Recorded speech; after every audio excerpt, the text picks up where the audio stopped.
मेरे प्रिय बच्चे, यह जीवन अत्यंत संभावनाओं का वह केंद्र बिंदु है जहाँ से होकर समस्त ऊर्जा का उत्पादन होता है और खासकर मनुष्य का जीवन उससे भी सर्वश्रेष्ठता की श्रेणी में आता है।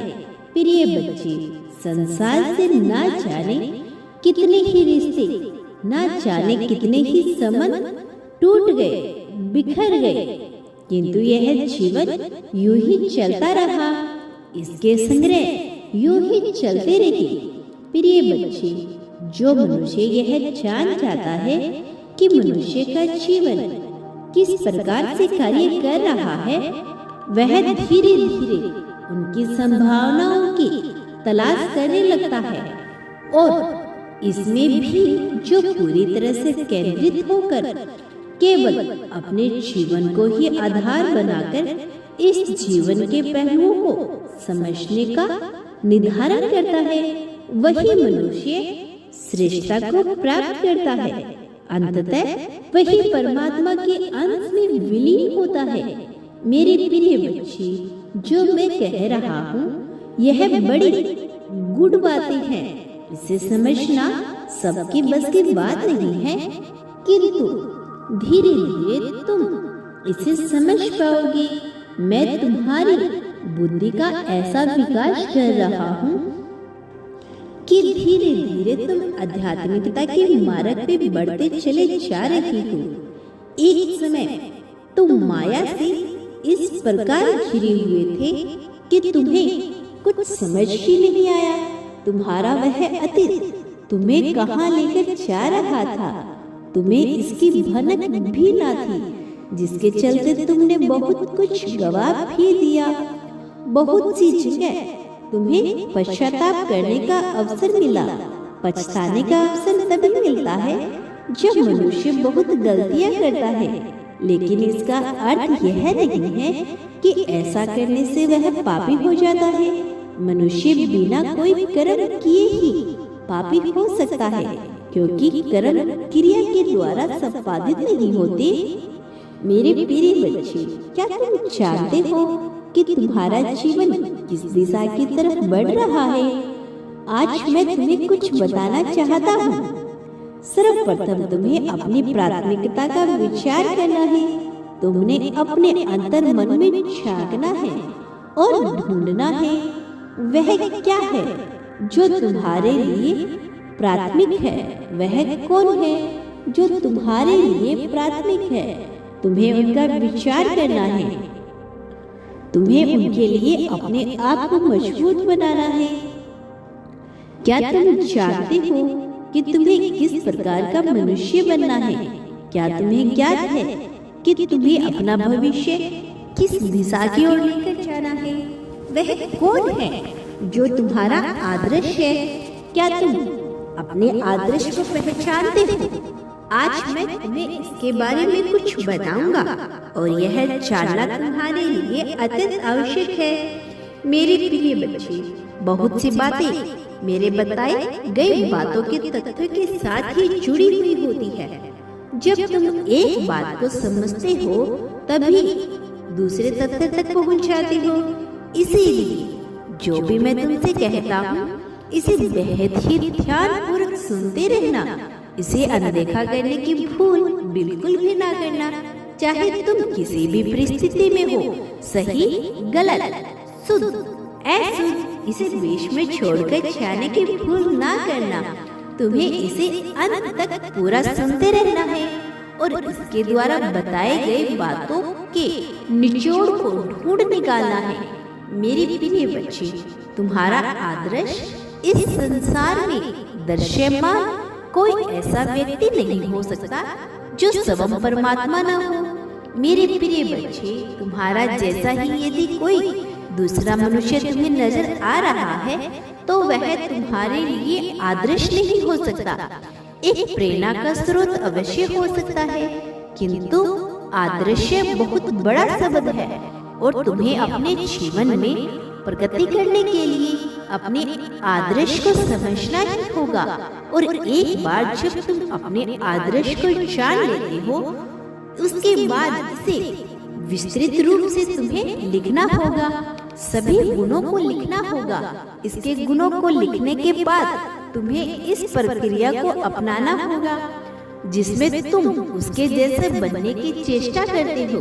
मेरे प्रिय बच्चे, क्या तुम्हें ज्ञात है कि तुम अपने आप को अपने सपने में, अपनी सोच में, अपनी मानसिकता में किस प्रकार का महसूस करते हो? वह दिन याद करो जब संगीत सुनते हुए तुमने अपने आप को अपनी कल्पनाओं में गढ़ा था, जब तुम प्रसन्नता की परिस्थिति में थे, जब तुम्हारे चेहरे का हाव भाव प्रसन्नता खिला हुआ था, जब प्रसन्नता तुम्हारे लिए चरम पर थी, और उन क्षणों में जब तुमने कल्पना की संगीत को सुनते हुए, तो कभी यूं ही बेवजह खाली बैठकर तुमने विभिन्न प्रकार की परिस्थितियों की रचना, बहुत सी कहानियों की रचना अपने मन में ही स्वयं को लेकर बहुत सी परिस्थितियां तुमने स्वयं ही गढ़ी। तुमने इसमें अपने आप को कैसा देखा था? वह जो पूरी तरह से शरीर से स्वस्थ था, वह जिसके चेहरे पे चमक थी, वह जो पूरी तरह से निडर था, वह जो किसी भी परिस्थिति में घबराता नहीं, वो जो सबके लिए चर्चा का विषय था, वो जिसकी हर कोई प्रशंसा कर रहा था, वो जो तुम्हारी कल्पनाओं में, तुम्हारे सपने में सर्वश्रेष्ठ था, वह जो तुम्हारे रूप जो तुमने स्वयं को गढ़ा था, इस विस्तृत रूप में लिखो। वही तुम्हारे लिए तुम्हारा आदर्श है। उसे फिर से विचार करो, अपनी कल्पनाओं में फिर से गोते लगाओ और उसे ढूंढने का प्रयास करो। इसे तुम रूप में व्याख्या करो और धीरे धीरे उसके जैसा बनने की चेष्टा जाहिर करो। इसकी प्रक्रिया को देखो कि आखिर तुम वैसा कैसे बन सकते हो, और फिर अपने कदम बढ़ाओ। तुम बस 1-2 कदम ही बढ़ाने होंगे कि मैं तुम्हारा साथ देने के लिए तुम्हारे आगे आ जाऊंगा, तुम्हारा साथी बनकर तुम्हें इस रणभूमि से बाहर निकाल दूंगा, तुम्हें इसे महायुद्ध से बाहर निकाल दूंगा जो अभी तुम्हारे मन में चल रही है। वह महायुद्ध जो कभी भी तुम्हारे सपनों, तुम्हारी कल्पनाओं, तुम्हारी सोच का विनाश कर सकती है। इससे पहले कि वह विनाश का रुख अपनाना, इससे पहले कि विस्फोट की लीला प्रारंभ हो, मैं चाहता हूँ कि तू अपने द्वारा गढ़े गए वह स्वरूप को वास्तविकता में परिपूर्णित करने का संकल्प लो। इसे वास्तविकता में लाने के लिए प्रयास जारी कर दो। तुम्हारा एक प्रयास तुम्हें इतनी तरक्की दिलाएगा कि तुम सोच भी नहीं सकते। और एक बार तुमने अपने प्रयासों को बेहतर तरीके से कर लिया, फिर तुम इतनी प्रगति पाओगे मैं बता भी नहीं सकता। नया सवेरा, नई रोशनी सब तुम्हारे सामने होगा। तुम धन की जिस कमी का विचार कर रहे हो वह न रहेगी। तुम प्रेम के जिस अभाव का विचार कर रहे हो वह न रहेगा। तुम प्रगति ही प्रगति पाओगे। तुम्हारे मन में हर्ष उल्लास आ जाएगा। मेरे प्रिय बच्चे, तुम्हारी जीत की रचना अवश्य हो रही है, लेकिन तुम्हें थोड़ा प्रयास करना होगा, थोड़ी इच्छा शक्ति को मजबूत बनाना होगा, संकल्प की ताकत को पहचान कर उसके प्रति अपने आप को समर्पित करना होगा। तुम्हें दर्शाना होगा कि तुम इसे पाने के लिए तत्पर हो। तुम्हें दर्शाना होगा कि इस जीत के लिए तुम इच्छुक हो।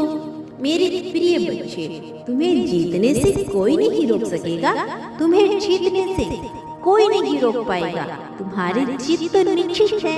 तुम्हारी जीत कल्पनाओं में घड़ी हुई कोई रचना मात्र नहीं है, यह वास्तविकता है। ऐसी वास्तविकता जिसे अब तुम्हारा सामना होगा। मेरे प्रिय बच्चे, तुम्हें साथ ही किसी और का विचार नहीं करना है।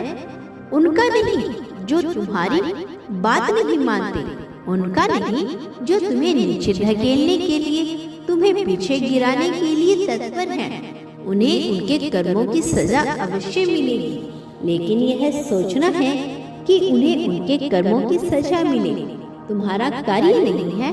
तुम तो केवल वह करो जो तुम्हारे लिए कर्तव्य है। कर्तव्य का अर्थ है करने योग्य कार्य।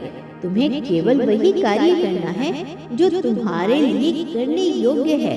इस संसार में क्या सही है, क्या गलत है, इसका विचार किए बिना तुम्हें इसका इंतजाम करना है कि तुम्हारे लिए क्या सही है और उस पर अपना पूरा ध्यान केंद्रित कर लेना है। इसके प्रति पूरी तरह से समर्पित हो जाना है। मेरे प्रिय बच्चे, तुम्हारी आंखों से अब तक जितने आंसू गिरे हैं, मैंने उन आंसुओं को देखा है। मैंने महसूस किया है तुम्हारे प्रत्येक दर्द को। तुम्हें भले ही इसका एहसास ना हो, लेकिन तुम्हारा हर एक दर्द का साथी रहा हूँ मैंने तुम्हारी हर एक पीड़ा को अपने हृदय से लगाकर उसे महसूस किया है। उतनी ही पीड़ा मैंने भी सही जितनी तुमने सही। तुम मुझे अत्यंत प्रिय हो। तुम्हें जरा सी खरोच भी ना लग जाए तो मेरे हृदय को कष्ट होता है। मेरे प्रिय बच्चे, तुम अपनी उम्र काल परिस्थितियों का विचार ना करो। मैं अनंत लोगों का स्वामी तुमसे जुड़ा हुआ हूँ। तुमसे अलग नहीं हूँ। मैं तुम्हारे लिए ही हूँ। तुम्हें प्रगति दिलाने के लिए ही हूँ। तुम्हें मजबूती के साथ डटकर इस संसार का इन परिस्थितियों का सामना करना है। घबराना नहीं है। छोटी छोटी बातों पर विचलित नहीं होना है। छोटी छोटी परेशानियों पर दुखी नहीं हो जाना है। स्वयं को हिम्मत प्रदान करो। आगे बढ़ते रहना है। तुम आगे बढ़ते जाओ, तुम्हें जीत मिलती जाएगी। जीत पर तुम्हारा अधिकार है और तुमसे वह जीत छीनी नहीं जा सकती और ना ही छीन पाया है और ना ही कोई छीन पाएगा। इसीलिए चिंता ना करो मेरे बच्चे। मैं जानता हूँ तुम्हारे मन में रह रहकर दुविधा उत्पन्न होती है। चीजें कैसी होगी, कब होगी, किस प्रकार से होगी, ऐसी दुविधा भरी बातें तुम्हारे मन में चलते रहती है। लेकिन हमेशा प्रयोजन का विचार न करो। इस जीवन में सब कुछ सोच के अनुसार चलता रहे, यह संभव नहीं है। इसीलिए इसका विचार ही ना करो जो तुम्हारे सोचने योग्य न हो। पुष्प खिलने से पहले कभी यह प्रश्न नहीं करता कि मैं खिलकर सुगंध फैलाऊंगा अथवा नहीं। मैं खिलकर परमात्मा के चरणों में चढ़ूंगा अथवा नहीं। मैं खिलकर कहीं किसी के पांव के जूते के नीचे न आ जाऊं, ऐसा विचार नहीं करता। ऐसे प्रयोजन की कल्पना नहीं करता। वह करता है जो करने योग्य है। वह खिल जाता है, वही उसका कर्तव्य है। तुम्हें भी अपने कर्तव्य का पालन करना है। जो करने योग्य हो उसे कर डालो। बिना प्रयोजन का विचार किए अपने कर्तव्य का निर्वहन करो। मेरे प्रिय बच्चे, कल के भुलावे में मत पड़ो। अतीत का पश्चाताप ना करो। अतीत का जो बोझ तुमने अपने सीने पे, अपनी माथे पर लाद कर रखा है, उसे उतार फेंको। मैंने तुम्हें माफ किया। वास्तव में मैं गलतियों का हिसाब नहीं रखता। मैं फिर से कह रहा हूँ, नियति तुमसे कभी कुछ नहीं पूछेगी कि तुमने कितनी गलतियाँ की। नियति तुमसे कभी ना पूछेगी कि तुमने कितने पुण्य अथवा पाप कर्म किए। नियति ना पूछेगी तुम कितने मौलिक, सकारात्मक अथवा नकारात्मक थे। नियति यह नहीं पूछेगी कि तुम कितनों का लाभ कमाया, कितनों की हानि की। नियति केवल यह पूछेगी कि तुमने जीवन जीने का अवसर दिया गया, क्या तुमने उसका सदुपयोग किया, क्या तुमने उसका संपूर्ण उपभोग किया। यदि नहीं तो तुम मनुष्य जीवन जीने के योग्य ही नहीं रहे। चिंता में डूबा हुआ व्यक्ति कभी भी मनुष्य जीवन का अधिकारी नहीं होता। मनुष्यता वह दिव्य गुण है जो चिंता से परे है, किंतु मनुष्य श्रवण को इतने बंधनों में बांध लेता है, सामाजिक तत्वों में बांध देता है कि वह चिंता ही चिंता करता है। मैं कहता हूँ कि तुम इस चिंता को त्याग कर दो। मैं कहता हूँ कि तुम चिंता का विचार ही ना करो। यह चिंता तुम्हें खाई जा रही है। तुम्हें चिंता से परे होकर सोचना है।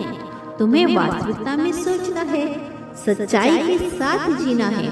मेरे प्रिय बच्चे, तुम्हें जीत अवश्य मिलेगी।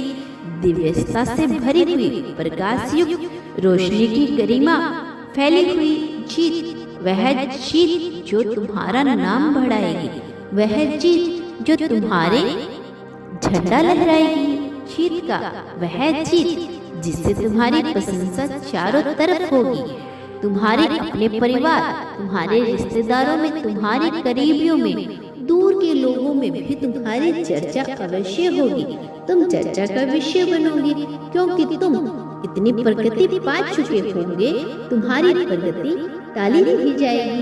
तुम्हारी प्रगति को स्वतः पूरी तरह से सकारात्मक रूप में बदल बहुत ही जल्द घटित कर दिया जाएगा। ऐसा तुम्हारा योग है, ऐसा नक्षत्रों का योग है, ऐसा लाभ तुमने अर्जित किया है। मेरे प्रिय बच्चे, सदा याद रखो, तुम इस संसार में जो भी बांटते हो, अपने लिए बदले में वही कई गुना ज्यादा मात्रा में प्राप्त करते हो। बांटना कभी बंद ना करना। बांटने से ही तुम्हें मिलना प्रारंभ हो जाएगा। और आज नहीं तो कल होता है, और बहुत तेजी से होता है। जब यह होता है तो इसका असर बहुत तेजी से दिखाई पड़ता है। बिना लाभ के, बिना लोभ के चाहे किए यदि तुम बांटते हो तो तुम्हें बहुत कुछ हासिल होता है। इसके बदले में इतना कुछ कि तुम सोच भी नहीं सकते। प्रेम के बदले में प्रेम, धन के बदले में और भी ज्यादा धन, संपत्ति समृद्धि के बदले और भी ज्यादा संपत्ति समृद्धि। इसी प्रकार से दुख सुख, ईर्ष्या, द्वेष, जलन, अपनापन, मित्रता, दुर्व्यवहार जो भी बांटोगे वह कई गुना ज्यादा मात्रा में प्राप्त होगा। चैन तुम्हारा है। तुम्हें क्या पाना चाहते हो और जो पाना चाहते हो उसे बेझिझक होकर बांटना प्रारंभ कर दो। यह नियत तय करो, सदा करो, इसमें जरा भी चूक न करो।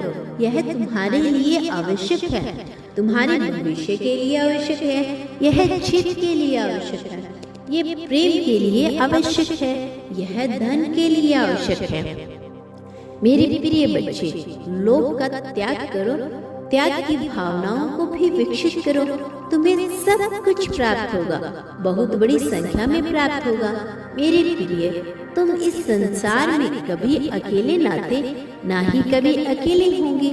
मैं हर पल तुम्हारे साथ था, हर परिस्थिति में तुम्हारे साथ था, तुम्हारे हर मुसीबत में तुम्हारे पास था, तुम्हें जीत दिलाने के लिए तुम्हारे साथ खड़ा था और मैं सदैव तुम्हारे साथ रहूंगा। मैं किसी भी परिस्थिति में तुम्हें अकेला नहीं होने दूंगा। चाहे तुम कितनी भी तकलीफ में आ जाओ, मैं तुम्हें सदैव बचा कर रखूंगा, क्योंकि तुम एक दिव्य आत्मा हो। तुम बांटने की कला जानते हो, तुम पुण्य आत्मा हो, तुमने बांटा है कई बार मेरे प्रिय बच्चे, इसीलिए तुम लाभ के अधिकारी हो। मेरे प्रिय बच्चे, तुम पर मेरा आशीर्वाद सदैव बना रहेगा। मेरे आने वाले संदेशों की प्रतीक्षा करना। मैं अवश्य आऊंगा तुम्हारा मार्गदर्शन करने, तुम्हें जीत दिलाने, जीत की राह पे ले जाने के लिए, सभ्यता की राह पर तरक्की के मार्ग पे ले जाने के लिए। बांटने की क्रिया मुझसे ही प्रारंभ करो, फिर देखो सब कुछ कैसे तुम्हारी झोली में आके गिरता है। बच्चे, जब भी अकेला महसूस करो, अपनी आंखें बंद कर मुझे याद करना। जब तुम सच्चे मन से मुझे याद करोगे, तुम्हारा वह कार्य निश्चित तौर पर हो जाएगा। लेकिन विचलन की परिस्थिति अपने मन में मत लाना, घबराना मत और पूर्ण विश्वास रखना। ऐसा करना तुम्हारे लिए आवश्यक है। ऐसा करके ही तुम जीवन के रहस्य को समझ पाओगे। मेरे प्रिय बच्चे, तुम कभी भी अकेले नहीं हो, इसीलिए घबराना बंद करो, बेवजह की चिंता करना बंद करो। स्वयं को मजबूत परिस्थिति में लाओ, स्वयं को मजबूत मानो चाहे कैसे भी मुश्किल क्यों ना हो। स्वयं को कभी भी कमजोर मत आंकना और अपने भीतर के समस्त अहंकार का अंत कर दो। अहंकार उचित नहीं है, इसका त्याग करो। मेरे प्रिय बच्चे, सदा सुखी रहो। लोगों में जितना हो सके खुशियाँ बांटो। तुम्हारा इस जगत में कल्याण होगा। वास्तव में तुम्हारी प्रगति होगी।